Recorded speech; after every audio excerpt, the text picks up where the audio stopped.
They say everyone gets to witness something paranormal in their lives, but some people choose to immediately discredit it. It does seem, though, that some people just can't escape the paranormal. Tonight's 2 subscriber stories come from the same person. They're only a small portion of the collections of paranormal happenings that they've experienced.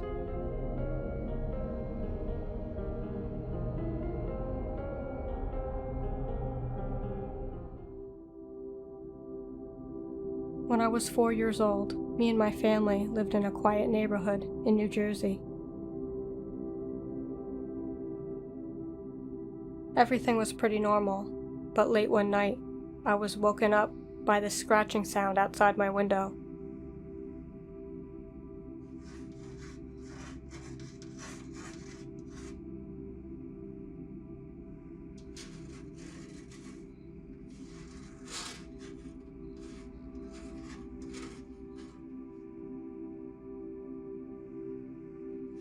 I thought it was just the wind and closed my eyes.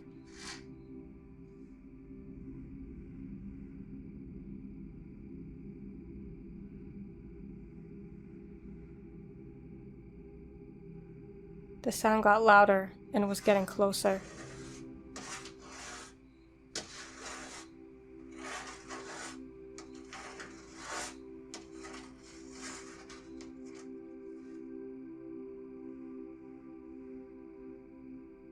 I looked at the window.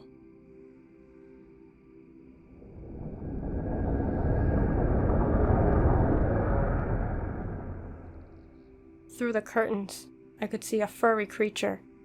I couldn't see a face or ears. It looked like a ball of long, matted hair. It was just sitting there. I was terrified and screamed for my parents. By the time my mom got there, it was gone. She didn't believe me and figured it was just a nightmare. It would come back again and again for years. It didn't stop till we moved out.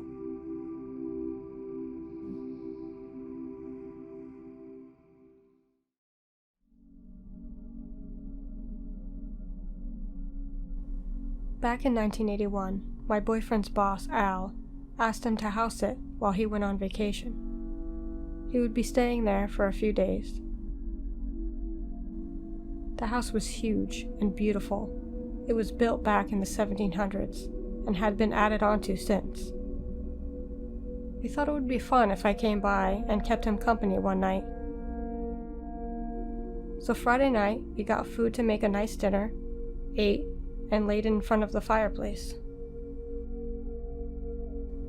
I didn't want to sit on the spotless white furniture.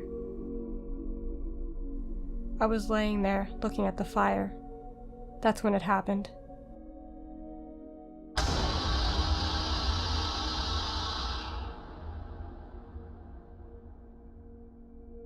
I saw a hand reaching up through the floor, inches from my face. I got up and jumped over my boyfriend and ran to the kitchen. I could see into the room from the kitchen, and it was gone. My boyfriend looked at me confused. I could barely tell him what I saw. He didn't believe me and said I was probably dreaming. I had just laid down and definitely was not asleep. I stayed out of that room for the rest of the night. Later, when Al returned, my boyfriend jokingly told him what I had seen. Al's face became serious. He said back in the 1700s, a lady was sitting by the fire, asleep, when her dress caught fire, and she burned to death in that same spot.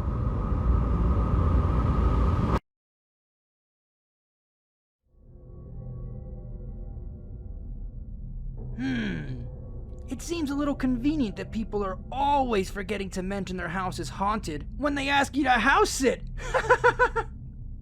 Ooh, that reminds me. After her boyfriend found out his boss tried to trap him in a haunted house, he quit to open up his own hot air balloon business. I'm sad to report, it never took off.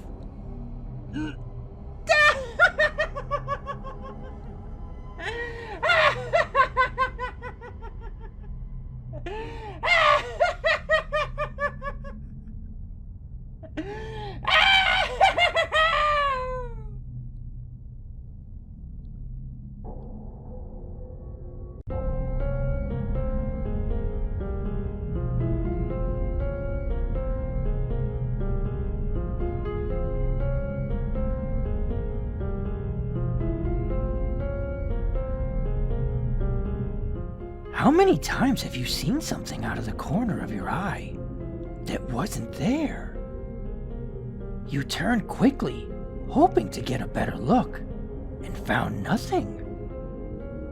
Not something that's there, like a table or hat that you misidentified, but literally nothing. In tonight's piece, we peek in at a pair of paranormal accounts sent in by subscribers, where they in fact did find something when they investigated.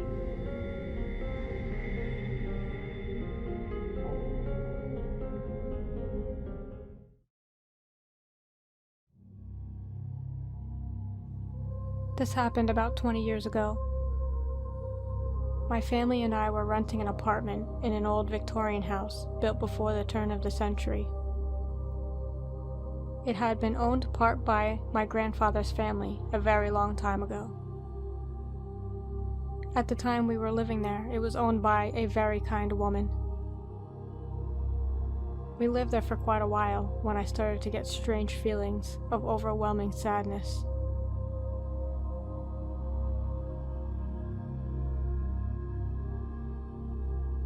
I would also see fast movement out of the corner of my eyes.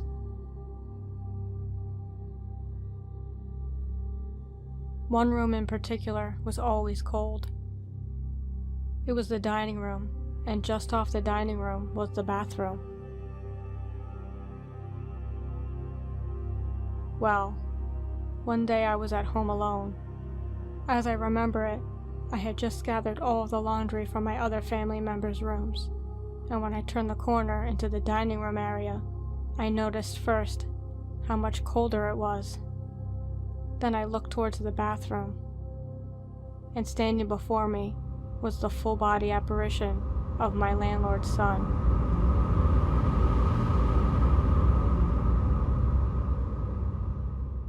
He had been the last to live in the apartment and had overdosed right there in the dining room.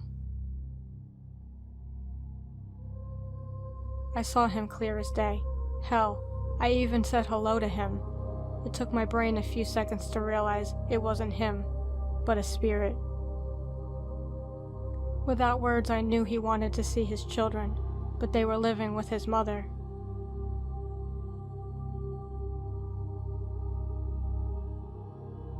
This terrified me. For a week I saw him appear and disappear.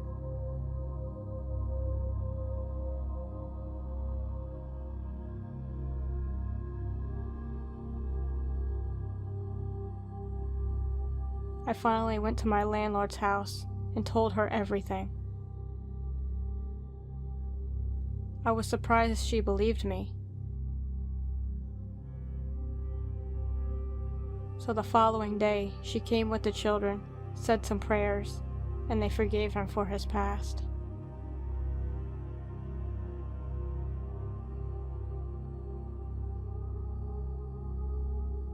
After that day, I never saw shadows out of the corner of my eyes, and I truly believe that after his family came and prayed for him, not once did anything of the supernatural occur.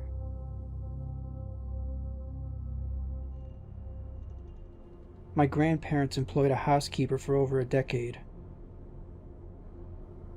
Out of respect for her and her family, we'll call her Mary. She was a really nice lady, and she'd been around for so long that she seemed like a part of the family. She was a diabetic and was prone to drowsiness, so my grandmother had a small bedroom upstairs that she offered up to her if she ever needed it. She would rest for 30 or 40 minutes, then wake up and get right back to work.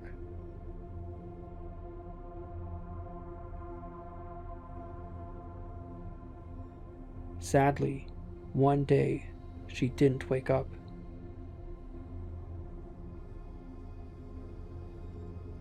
Fast forward about a year. I'm 13 years old, and I'm spending the night at my grandparents' house, when I hear the door at the end of the hallway upstairs open.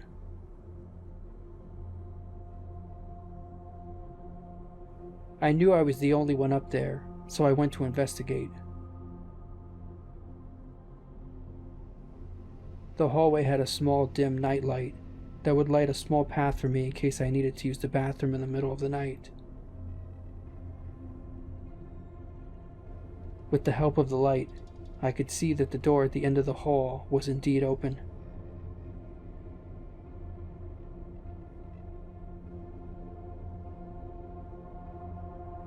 It led to the room where Mary would nap, and yes, it was also where she passed away. Slowly it started to close itself to just a crack. I felt a breeze and saw what I assumed now was an apparition.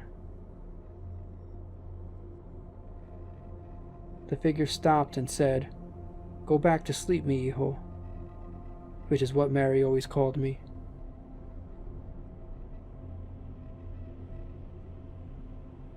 She walked halfway down the stairs and vanished. I stood there, frozen for a second in shock of the whole thing, and eventually went back to sleep. I wasn't scared, honestly. It was almost like seeing an old friend that you hadn't seen in a while, but definitely a once-in-a-lifetime experience. You never can tell, Super Horror family. The spirit in the first story wanted to see his family, to reconnect, but the second was visiting a family she worked for. She might have even been there for that little boy specifically. You might wonder, why wouldn't she visit her own family? There could be many reasons, but at a minimum, this family offered her kindness, gentleness, and patience. These are skillful intentions, skillful energies. I could see her wanting to come back, to visit, and see that things were okay. Oh, before you go, please consider joining Super Horror Show on Patreon. After these stories, I'm considering hiring a necromancer to bring some of my family back for a visit. The necromancer wants $10,000 though. I asked if I could get some kind of a discount, and they said, "No, it's expensive to raise a family nowadays."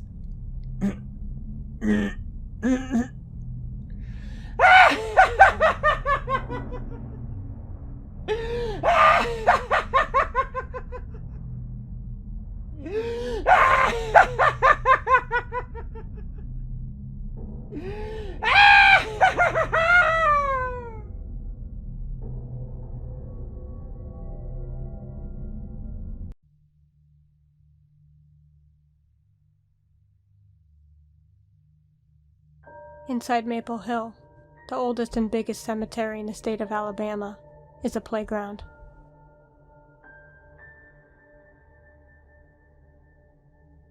The playground is surrounded by rocky cliffs and shady trees.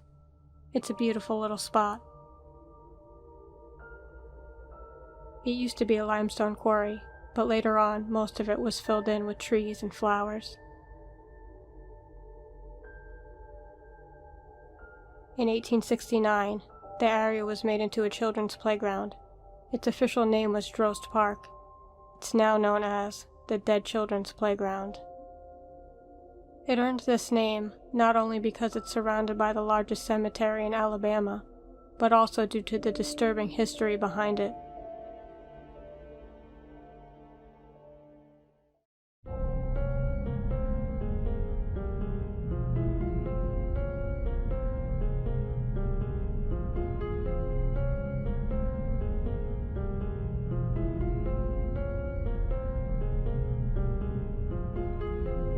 Dead children are practically a horror trope, and for more than one reason.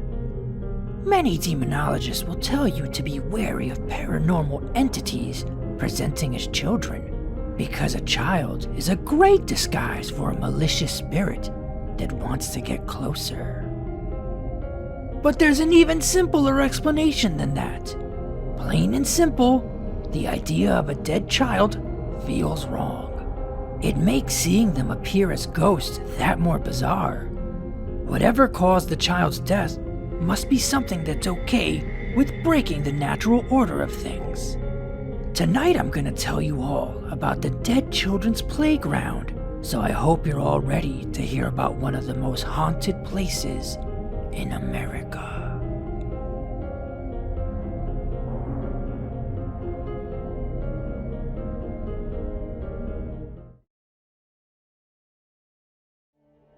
While the hauntings of Dead Children's Playground is well known, the exact cause of the hauntings is shrouded in mystery. Some claim the children were mill workers. In 1811, cotton mills and other mills were built in the area. Working in a mill was difficult for some adults. It definitely wasn't a child-friendly environment. 1 out of every 4 mill workers was a child. This was seen as a good thing because it made a way for children to contribute to their houses financially. However, as previously stated, the mills were a hard place to work, and many children were injured and even killed in mill accidents. Another possibility is the Spanish flu.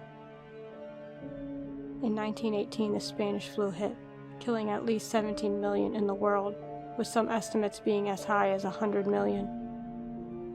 Roughly 400 were killed in the area of Huntsville, Alabama, and many of them were children. The children were then buried in Maple Hill Cemetery.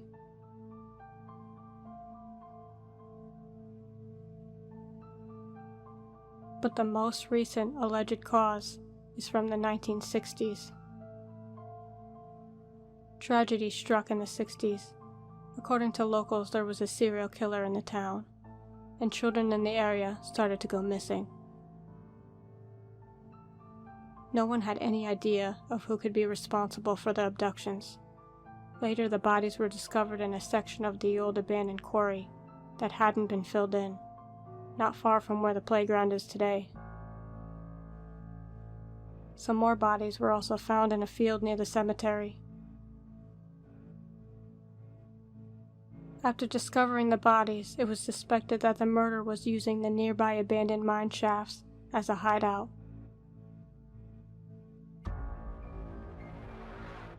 The serial killer was never found.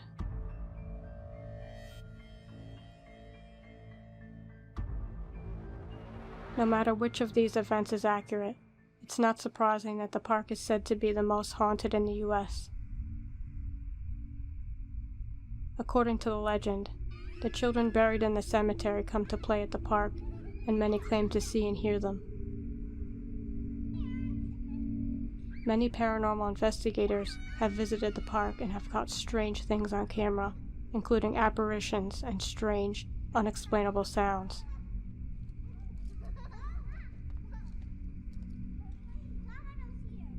From 10 p.m. to 3 a.m. is the most active time to witness the paranormal happenings at the park.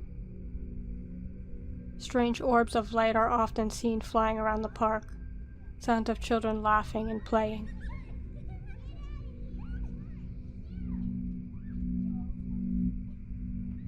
Many times swings are seen swinging by themselves with no wind or anyone nearby to push them.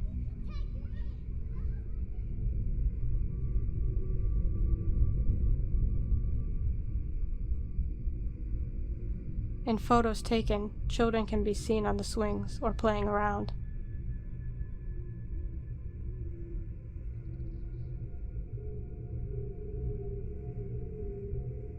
Some even report seeing a ghost of a man sitting on top the rocky cliff above the playground, seemingly watching the children play.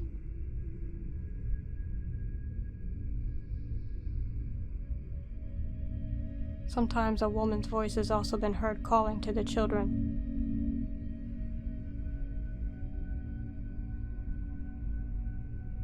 It seems that the park is a mostly happy place for the children who have passed to continue to play even after death. In 2007, the cemetery needed to expand in order to make room for more graves. So one night the city took down the playground, but the people of Huntsville demanded that they put it back, as they had grown attached to it. The city conceded and put up a new modern playground. Nowadays, guests are not allowed in the cemetery after dark, but people still claim to see strange lights coming from the cemetery and woods nearby.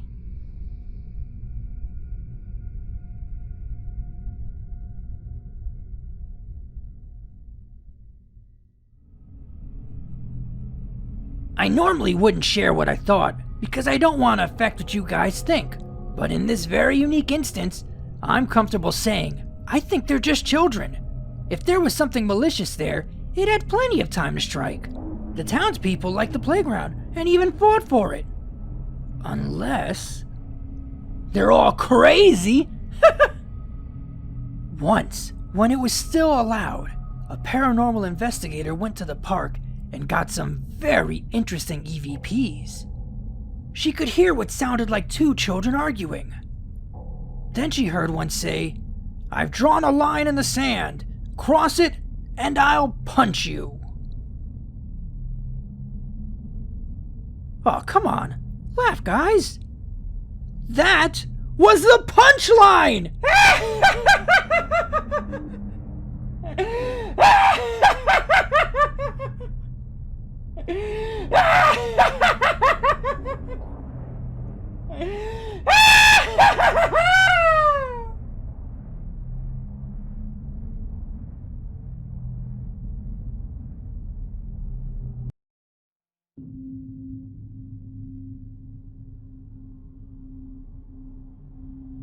John Wayne Gacy seemed to be a normal guy, with a good head for business. He was very active in his community and charitable. He loved kids. He would dress up as Pogo the Clown and visit sick children in hospitals. He would throw large parties for the kids in his neighborhood.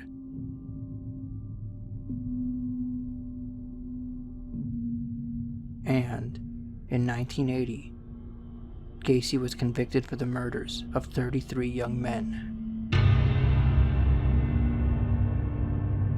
That's when he was nicknamed the Killer Clown.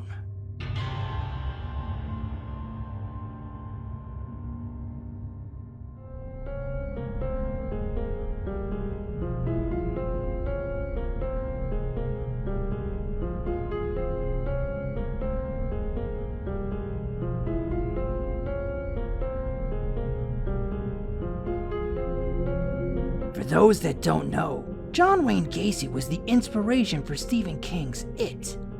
But the story of his bizarre life and heinous crimes are responsible for giving people nightmares way before then. But what most don't know is his real life story didn't end with his death.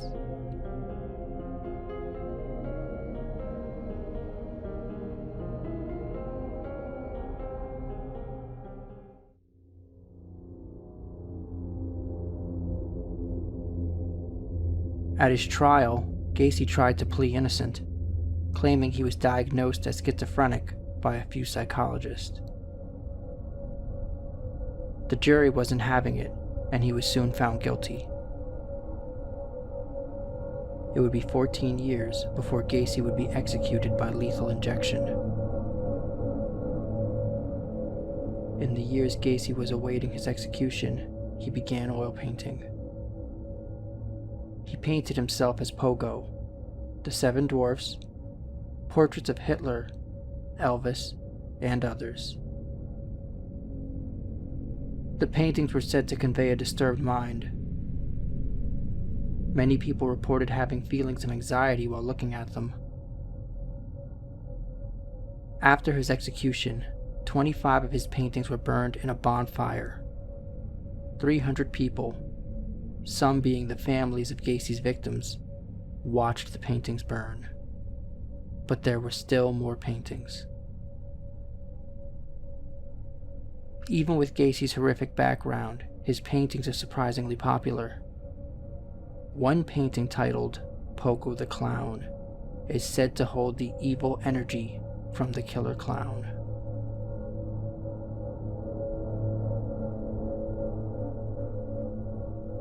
In 2001, Nikki Stone bought the painting for $3,000. Not long after buying the painting, his dog died suddenly, and his mother was diagnosed with cancer. Worried the painting's negative aura may have something to do with the horrible events, Nikki brought the painting to a friend's house.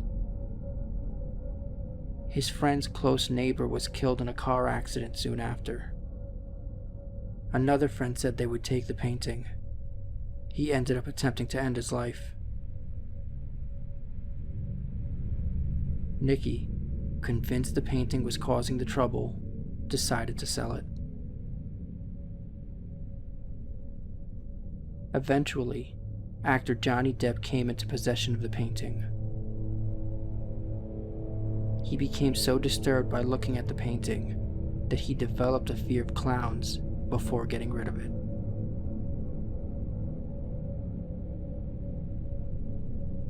The painting was then sold several times more and was last sold in 2017.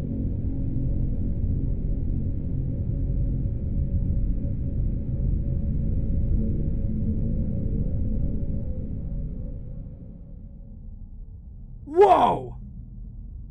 So, what do you guys think? Is the painting really cursed? Or did these people just get themselves all psyched up for no reason? Let me know what you think in the comments. And let me know if you have any personal haunted or cursed object stories.